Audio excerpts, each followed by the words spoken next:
Assalamualaikum warahmatullahi wabarakatuh. Perkenalkan, nama saya Martua Siregar SOS MSI. Saya adalah dosen tetap di Universitas Geraha Nusantara Padang Sidimpuan pada Fakultas Ilmu Sosial Ilmu Politik, Program Studi Ilmu Administrasi Negara.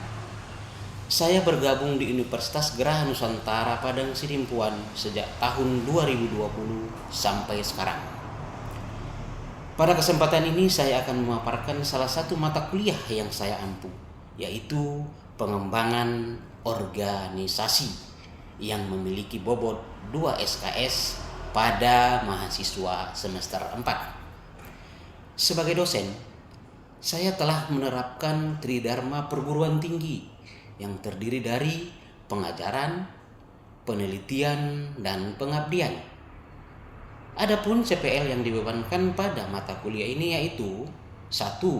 Menunjukkan sikap profesional, etis, dan bertanggung jawab dalam menjalankan praktek pengembangan organisasi. 2. Menguasai konsep dasar, teori, dan model pengembangan organisasi serta mampu mengidentifikasi karakteristik organisasi yang efektif.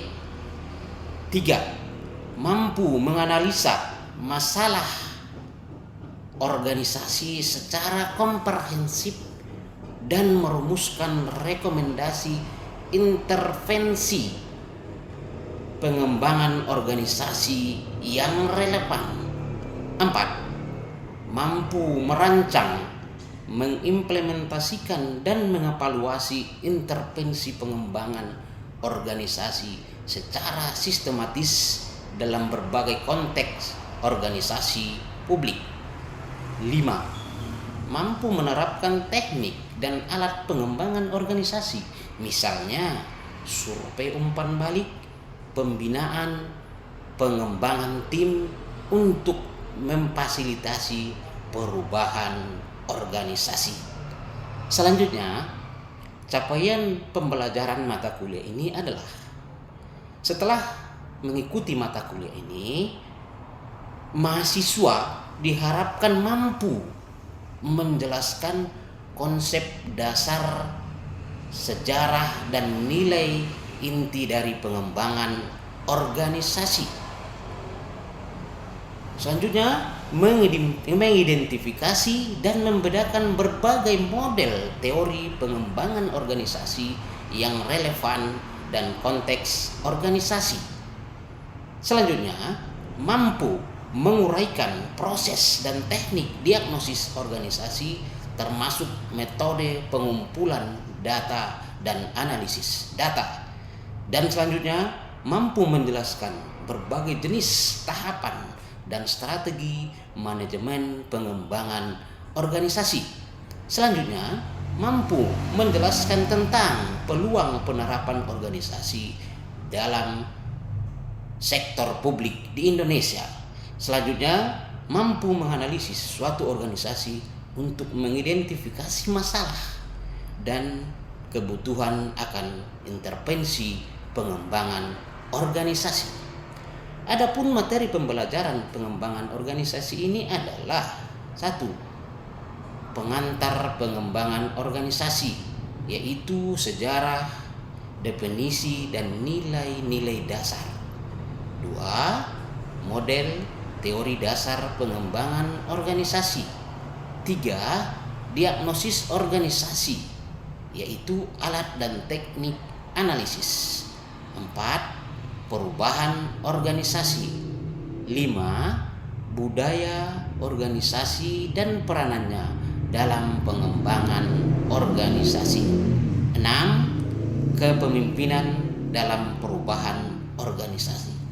Sedangkan sistem penilaian dalam metode pembelajaran ini adalah: 1. Kehadiran 10%, partisipasi diskusi 10%, tugas individu 20%, tugas kelompok 25%, UTS atau ujian tengah semester 15%, dan UAS atau ujian akhir semester 20%.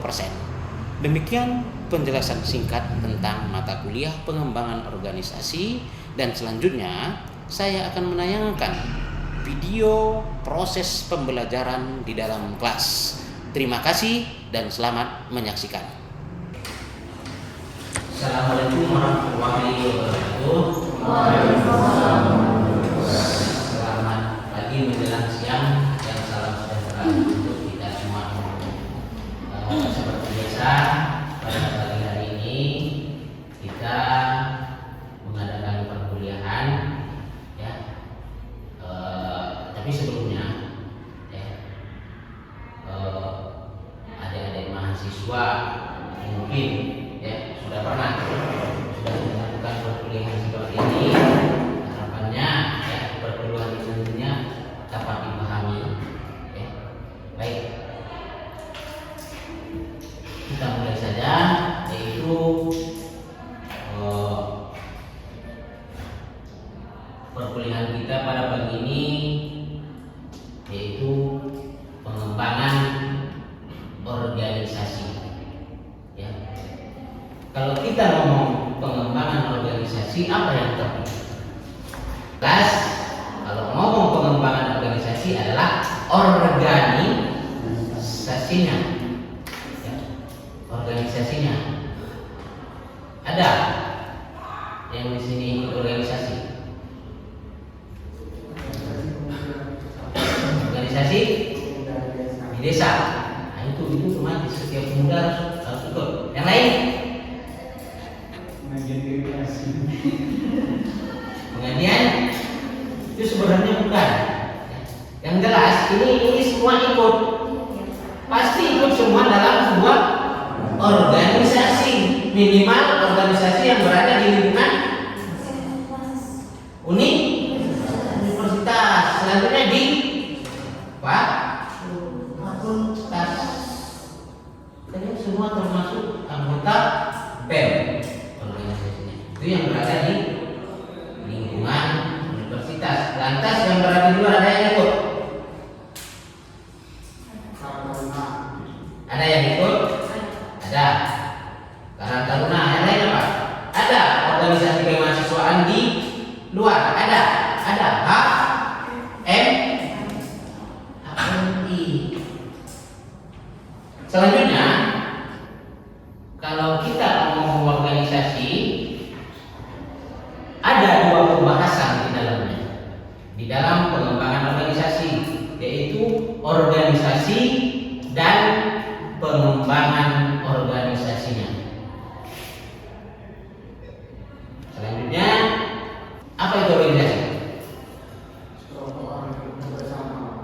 Sekelompok orang yang bekerja sama, ya. Sekelompok orang yang bekerja sama untuk mencapai sebuah tujuan yang telah ditetapkan sebelumnya, itu secara umum. Tapi kalau menurut para ahli itu beda-beda, tetapi tujuannya tetap sama. Di sini menurut Toshi Rijo and Carol pada tahun 1994, dia mengatakan bahwa organisasi adalah sekelompok orang yang bekerja sama menuju tujuan organisasinya, yang mengembangkan dan memelihara pola perilaku yang relatif stabil dan dapat diprediksi meskipun individu dalam organisasi dapat berubah. Itu menurut Toshi. Itu definisi organisasi. Dan mungkin definisi masih banyak. Tetapi tujuannya apa tadi? Bekerja sama. Dia bekerja sama untuk kemajuan organisasi yang telah ditetapkan sebelumnya. Masuk kita kepada organisasi. Organisasi ini di dalamnya ada tiga hal di dalam organisasi yang perlu kita ketahui. Ya. Yang pertama, di dalam organisasi itu ada kemajemukan. Apa itu kemajemukan? Beragam. Ya.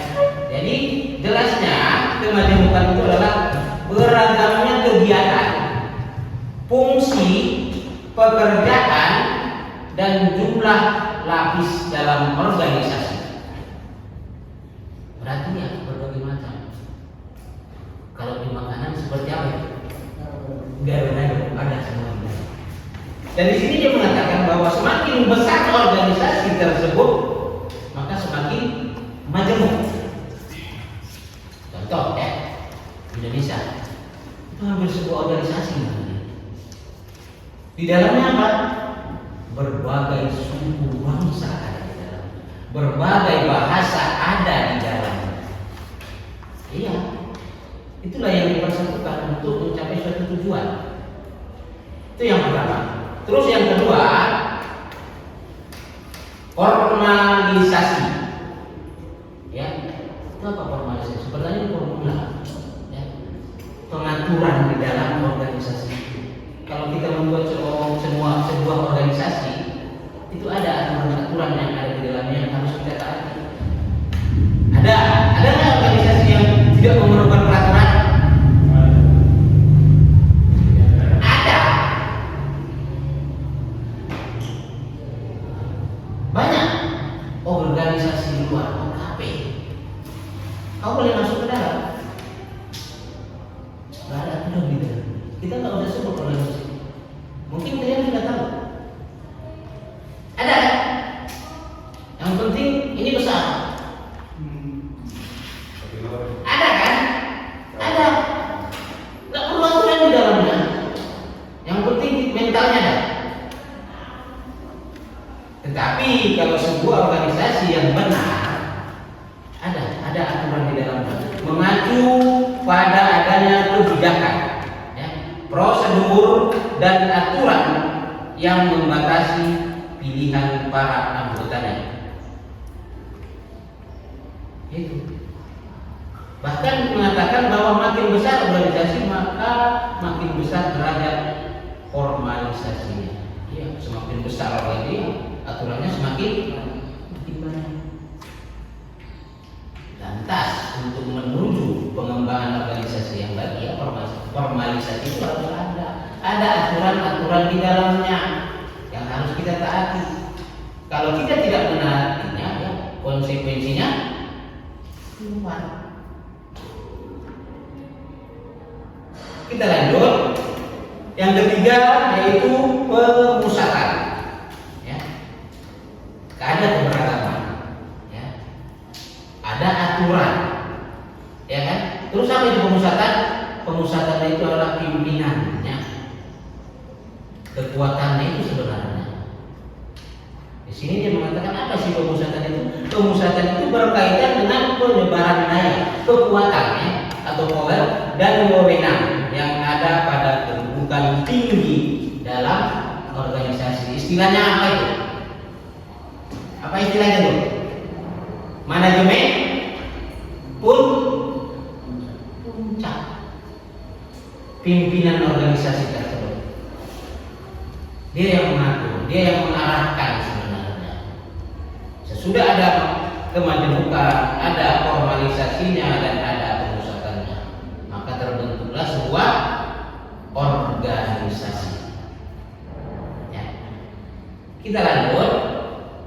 Di sini pengembangan organisasi dapat dirumuskan sebagai suatu upaya. Pertama, yang direncanakan, ya, itu otomatis ya.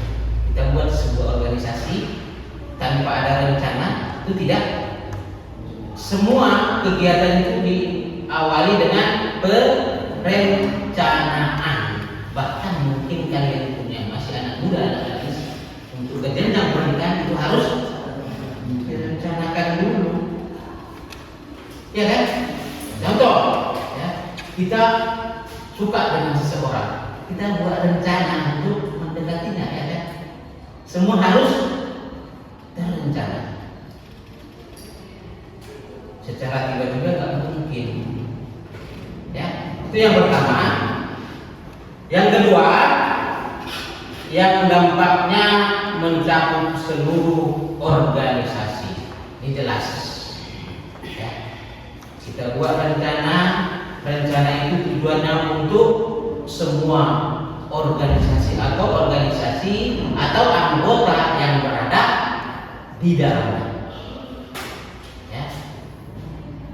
Selanjutnya, yang ketiga yang dimanajemeni oleh manajemen puncak. Apa itu manajemen puncak? Apa itu manajemen puncak? Baru coba katakan. Pimpinan tertinggi. Ya. Sebenarnya yang kita bahas ini organisasi ini, kita bayangan kita organisasi itu hanya sebuah KP. Ya. Ini lebih dicondongkan ke sebuah perusahaan sebenarnya. Manajer, itu kan pimpinan tinggi kan, seorang manajer. Ya. Selanjutnya, yang keempat, untuk meningkatkan efektivitas, efisiensi, dan kesehatan organisasi. Itu salah satu tujuan pengembangan organisasi, supaya anggota yang berada di dalam organisasi lebih efektif, lebih efisien, sehingga kalau ada efektivitas, ada efisiensi, dan ada kesehatan di dalam organisasi, pengembangan organisasi akan mudah untuk dicapai. Apa sih kesehatan organisasi? Komunikasi lancar, Ya, bersama yang baik. ada rupanya organisasi yang tidak sehat. Ada. Biasanya ada dengki antara anggota, dia iri dengan kemajuan rekan kerja. Ada kan? Itu sering terjadi. Itu paling sering terjadi. Sehingga organisasi tidak sehat. Harusnya apabila ada sebuah persaingan, itu persaingan itu harus sehat, jujur. Oke, kita lanjut. Yang kelima, melalui intervensi yang direncanakan ke dalam proses organisasi dengan menggunakan pengetahuan keperilakuan. Di sini ada kata intervensi. Apa itu yang kalian pikirkan intervensi? Upaya, penekanan. Ada lagi, ya, intervensi di dalam organisasi itu sangat dibutuhkan. Jelas sangat dibutuhkan. Apa sih intervensi dalam organisasi? Yaitu serangkaian tindakan yang terencana, yang dirancang untuk membantu organisasi mencapai tujuan, meningkatkan efektivitas atau beradaptasi dengan perubahan dengan menggunakan pendekatan perilaku manusia. Ini jelas-jelas ada rupanya perilaku di luar manusia. Ada banyak yang berwujud manusia. Betul kan? Banyak wujudnya manusia. Apanya yang bukan manusia? Tingkah lakunya. Oke, kita lanjut. Pengembangan organisasi adalah suatu proses sadar dan terencana. Itu pengembangan organisasi. Suatu proses sadar dan terencana. Berarti kalau orang yang nggak sadar nggak boleh di dalam ya. Iya kan? Jelas ditekankan. Lantas peserta pengembangan organisasi harus mengetahui dalam hal apa mereka terlibat dan mengapa mereka terlibat dalam peningkatan efektivitas, efisiensi, dan kesehatan organisasi. Iya. saksi anggota organisasi nggak tahu untuk apa dia berada di dalam. Ya kan? Ada yang di awal kita katakan ada. Pokoknya dia masuk ada. Dia nggak tahu apa fungsinya dia di dalam. Pokoknya dia ikut. Ya. Kita lanjut.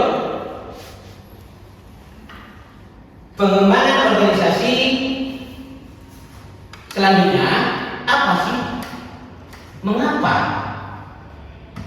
Apa penyebab dari dilakukannya pengembangan organisasi? Untuk apa? Untuk apa? Kalau sebuah perusahaan itu sangat perlu. Ada dua hal di dalamnya. Di dalam pengembangan. Untuk apa? Ada dua hal. Yang pertama yaitu untuk di dalam eksternal. Apa itu eksternal? Ya, tantangan yang datang dari luar. Ya, kalau sebuah perusahaan itu harus diantisipasi. Harus diantisipasi tantangan yang ada dari luar. Karena persaingannya, kalau sebuah perusahaan persaingan itu akan ketat. Apa itu eksternal tersebut? Faktor eksternal itu apa sih? Kompetisi yang semakin tajam antar organisasi. Kompetisi, apa itu kompetisi? Persaingan. Ya. Itulah salah satu penyebab kita harus melakukan pengembangan terus-menerus. Itu pengembangan tidak pernah berhenti dalam sebuah organisasi, apalagi dalam sebuah perusahaan. Yang jelas kita akan bersaing terus. Selanjutnya, perkembangan iptek. Apa itu iptek? Pengembangan teknologi. Ya. Kalau seorang anggota organisasi tidak mengetahui perkembangan itu, ya organisasi akan mundur. Karena yang jelas faktor eksternal ini, faktor teknologi sangat berkembang terus. Ilmu pengetahuan dan teknologi semakin terus berkembang. Selanjutnya perubahan lingkungan. Ya, lingkungan. Yang jelas lingkungan itu akan selalu berubah. Tidak akan pernah tetap lingkungan tersebut. Kalian saja sejak masuk semester pertama kemarin itu akan berubah. Ya. Kalian masuk kemarin begini nggak lingkungan dia? Ada perubahannya. Ada. Iya. Perubahan lingkungannya. Bahkan kalau lingkungannya tidak berubah, orangnya berubah. Itu yang faktor eksternal. Selanjutnya kita masuk kepada faktor internal. Apa ini faktor internal? Yang di dalam. Ya. Ini dua faktor ini yang paling menentukan. Apa sih faktor internal tersebut? Yaitu tidak cocoknya struktur, sistem, prosedur, dan perlengkapan dan fasilitas. Ya, dalam sebuah organisasi struktur ini pasti akan selalu berubah. Contoh yang paling jelas saja, ya, di dalam organisasi sebuah dinas, ya, atau sebuah daerah yang di dalam lingkupnya wali kota atau KO bupati itu, ini strukturnya selalu berubah-ubah. Biasanya kalau seorang pimpinan berganti, itu strukturnya berubah kan? Iya. Itu ya. Makanya itu selalu istilahnya kalau di dalam ASN ada penyegaran. Ya kan? Ada penyegaran namanya.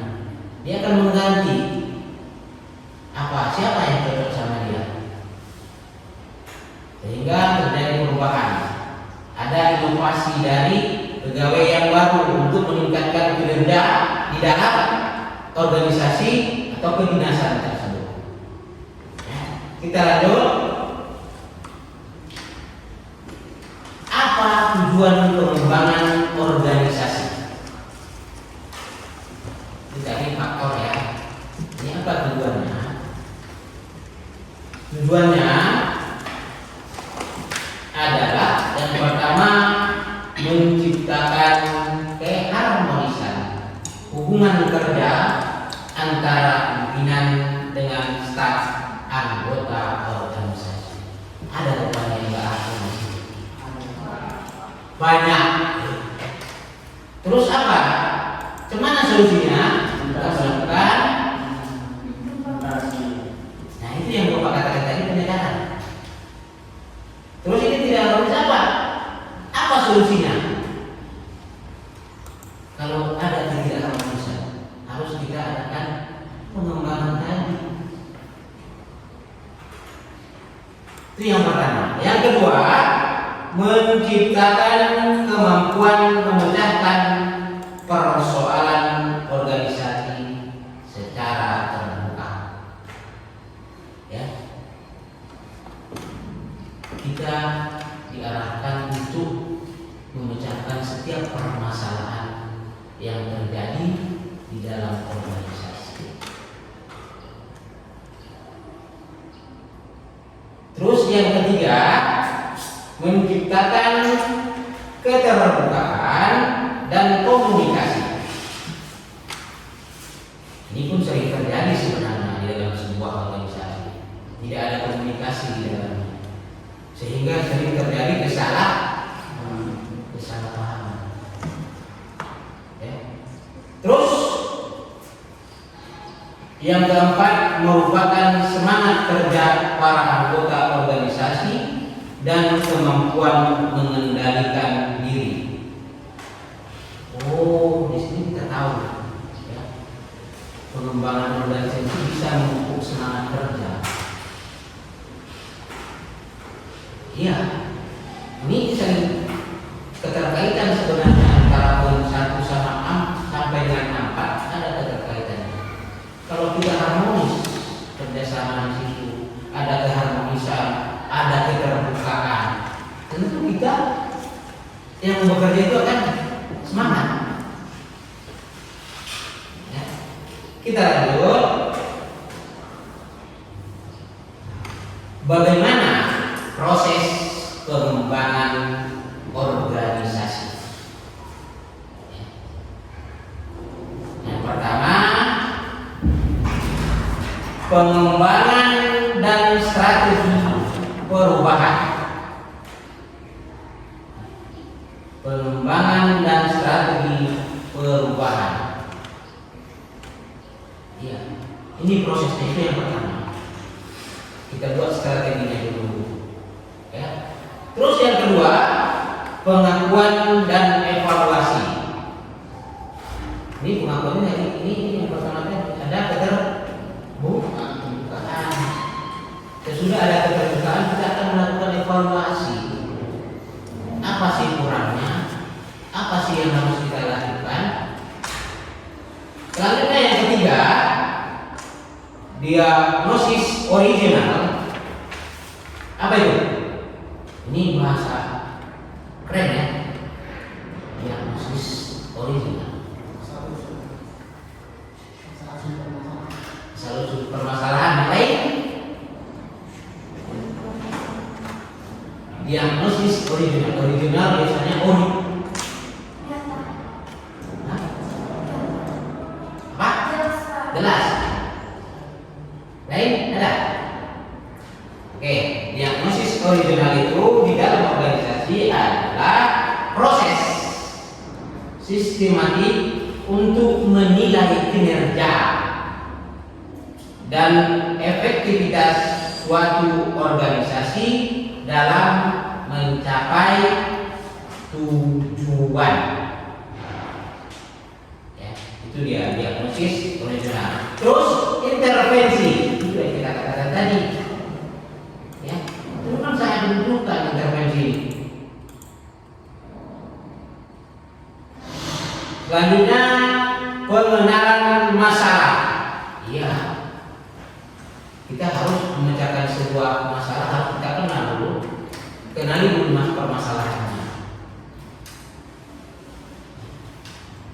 Contoh, mungkin kalau anda ini suatu saat nanti ada yang menjadi pengacara, ya kan? Ada sebuah masalah dihadapkan kepada kita. Kita teliti dulu, kita kenali dulu masalahnya, apa sih masalahnya.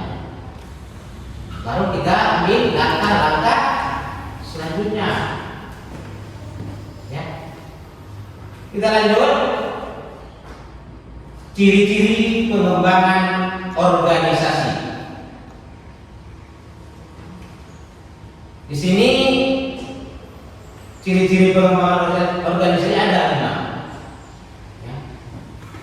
Yang pertama, strategi yang terencana.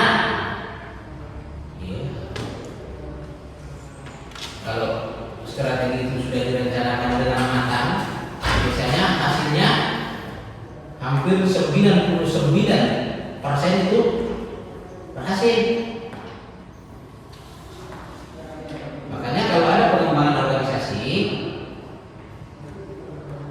ciri-cirinya kita mengetahui itu organisasi itu mau berkembang apa tidak. Dari sini yang nampak kita tengok strategi berencana, strateginya dapat kita tengok. Terus yang kedua,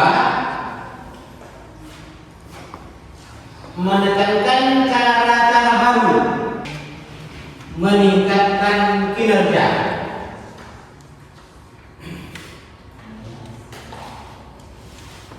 Itu ciri-cirinya. Terus yang ketiga, mengandung nilai humanistik. Apa itu humanistik? Nilai-nilai kemanusiaan. Tapi sekarang banyak yang tidak mempunyai nilai-nilai itu. Wajah face-nya itu manusia, ya kan? Iya. Tetapi tingkah lakunya itu gabung ya, gabung macam binatang dan hantu gabung. Berarti tidak ada yang betul, ya kan? Selanjutnya menggunakan pendekatan komitmen. Ya, itu otomatis. Dengan melakukan pendekatan itu ada kesepakatan di dalamnya. Ya kan? Ada kesepakatan di dalam. Otomatis itu. Oke. Selanjutnya menggunakan pendekatan ilmiah. Ya, itu yang terakhir. Mungkin itu saja yang dapat kita sampaikan untuk perkuliahan hari ini. Untuk pertemuan selanjutnya kita akan membahas lebih mendetail apa ciri-ciri, apa sih organisasi. Ya, mudah-mudahan perkuliahan kita pada hari ini dapat ada mahasiswa pahami. Ya, mungkin begitu saja. Sekian dan terima kasih. Assalamualaikum warahmatullahi wabarakatuh. Demikian deskripsi singkat serta cuplikan proses pembelajaran dari mata kuliah pengembangan organisasi. Semoga dapat memberikan gambaran mengenai kinerja yang saya lakukan. Terima kasih. Assalamualaikum warahmatullahi wabarakatuh.